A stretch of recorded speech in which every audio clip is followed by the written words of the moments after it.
One of my favorite tropes is the feisty slash stabby female main character. I love a lady that is not afraid to whip out a knife, whip out her sword, and just show the man who's boss. I find that usually when I have this type of female main character, it often leads to one of my other favorite tropes, which is banter. Typically, these feisty leads always have a quip or a comeback, and it just has me laughing out loud. I swoon, I kick, I scream, I cry. So I wanted to share with you guys some of my favorite feisty female main characters. This video is actually the beginning of a new series I'm hoping to start on my channel, where I'm going to recommend you some books in a niche trope that I love and I want more of. Then I'm going to go scouring the internet for some more books in this trope, and you'll have a reading vlog following that where I read some books with the same trope, looking for some more recommendations for you guys. So we're going to start with this one. The video following this will be my reading vlog for stabby or feisty female main characters, and I'm so excited for some of the books on that list, so please stay tuned for it. The first is just a staple that I feel like everyone knows, loves, and she has really made a name for herself with this type of character in romantasy, and that is Carissa Broadbent, primarily with The Serpent and the Wings of Night. Araya is one of my favorite female leads of all time. She is strong, she's independent, she knows what she wants, but she also has a vulnerable side, but she's gonna kick some ass and take some names. And I just adore her as a female main character. Obviously, Serpent and the Wings of Night is following Araya as she is preparing to try and enter the trials that will give her power through the goddess Nyaxia. I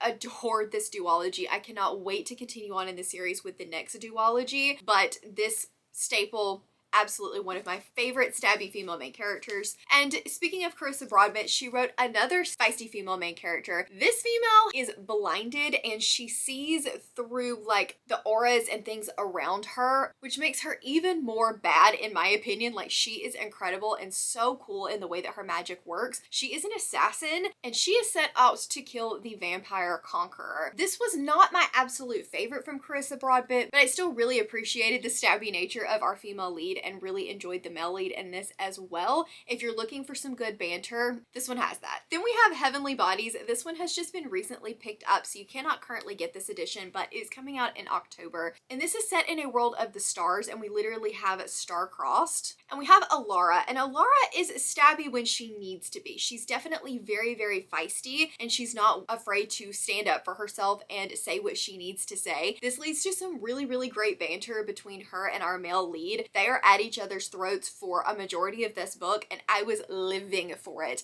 I have tabbed so many moments in here where there is some great banter, some great quotes, and I really liked the way that this relationship turned out. I'm very excited to continue on into Fallen Stars. I haven't picked it up yet because it was picked up. It's going to be a little while before we get book 3, but I am just dying to get to this. Would highly recommend this if you're looking for a romantasy that is a little bit different than your typical fae and you like a little bit of a celestial undertone, gods, goddesses, then definitely pick this one up. Next up, we have Lady of Darkness by Melissa K. Rorick. I feel like this one is making its rounds. Everyone is starting to hear and scream about this, which is so great. Scarlet is our lead in this one, and she is literally an assassin, the stabbiest of stabby. When she first meets our love interest, she is pinned down to the mat and like literally has her knife to his throat, like, get off of me. And I was screaming for that scene. I loved it so much. But basically, she is an assassin and she has been given her newest target. In order to complete this mission, she has to live with the Duke, and she is also trying to figure out what happened to her mother and who she is in the process of all of this. This is your very standard fae story, but I had a ton of fun with it. It is a completed series, so if you are looking for something with great banter, a really fun relationship to swoon and to die for,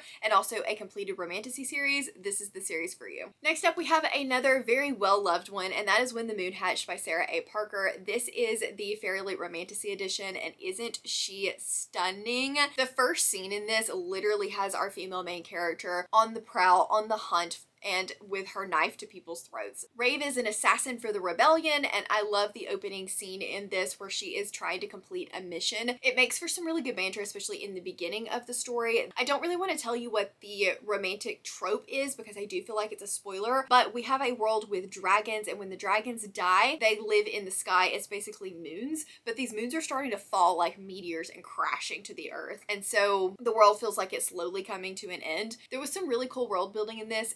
can be a little bit confusing, but just roll with it, bear with it. Her writing is sometimes kind of hard to get into, so I know there's an audiobook for this one now. I've heard that is kind of the way to go. It took me a little while, but I did settle into her more lyrical writing style. If you don't like that, maybe this book will not be for you, but if you don't mind a more purpley prose style, this one was a lot of fun. Then we have the Book of Azrael. This one is a half recommendation because I have not completed this book yet. I started it, I DNF'd it, and I do plan to go back and try it again. It is like one of the most loved stabby female main characters, so I just had to at least mention it on this list. In order to save her sister, our female main character gave up her life in servitude to Caden, and when he tells her to do something, she must answer. He sends her to look for this ancient relic, the Book of Azrael, and in the process she meets one of the Fae kings, essentially, that is said to have completely ruined their world. And this is a very enemies to lovers. The first time they meet, she's like thrown in a dungeon. They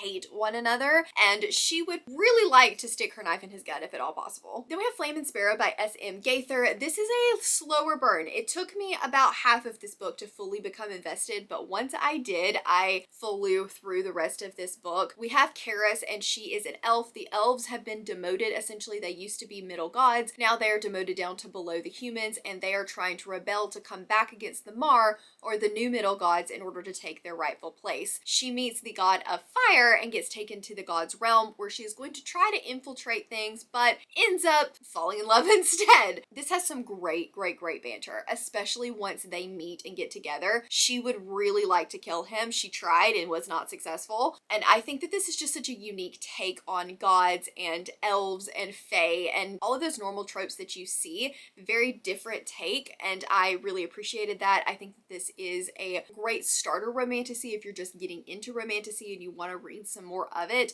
but also great for long-standing fans of the genre as well. And it is a completed duology. Then we have Fate Inked in Blood by Danielle L. Jensen. This is the newest book from her. It is going to be a duology with the second book, I think, coming out in the beginning of next year. This is a Viking-inspired romantasy, so very different than a lot of the other ones on this list. In this world, if you are like a descendant of the god, you have their powers, but not everybody is a descendant of gods. She is the descendant of a shield maiden, and there's a prophecy that if she marries one of this clan members, they're going to be able to take over the kingdom. So she gets married off to one of these Viking kings and has to try to navigate this new world where she is being forced to use her magic. One of the beginning scenes in this does have her being very stabby. She is definitely feisty. She does not want to be in this role, and she makes that known, but she also knows that she has to do some things to survive and is doing her best. This definitely evolves into her being a lot more ragey, and it fits with the Viking vibes, and I really enjoyed this one. I thought that it crafted a really unique world while also having a good romantic plot at the same time, although I will say it took me a little bit to be completely sold on the romance. We're down to our final two. The next you knew had to show up on this list is Blood and Steel by Helen Scher. This is a world where women are not allowed to carry blades.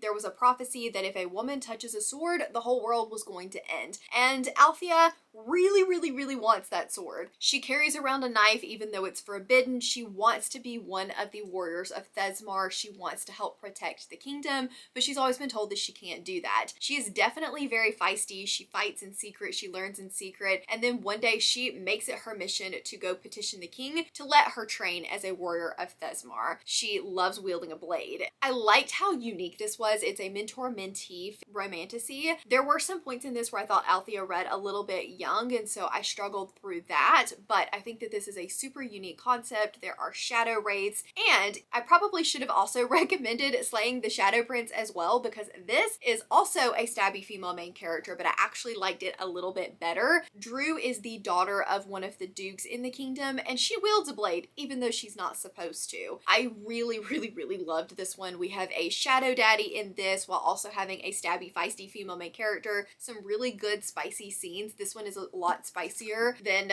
Blood and Steel is, but both of these highly recommend. It's kind of debated whether you should read this one before reading Blood and Steel or whether you should read Blood and Steel books 1 and 2 before going into this one. I read Shadow Prince first and thought it was fine, but just know there are 2 recommended reading orders. And lastly, we have Beneath Black Sails by Claire Sager. This is a pirate romantasy, and I have been living in my pirate romantasy era recently and having the best time. This one is following Vice, who is a thief, and she doesn't necessarily just always whip out her sword. She tries to do things more under the radar, but she is extremely feisty.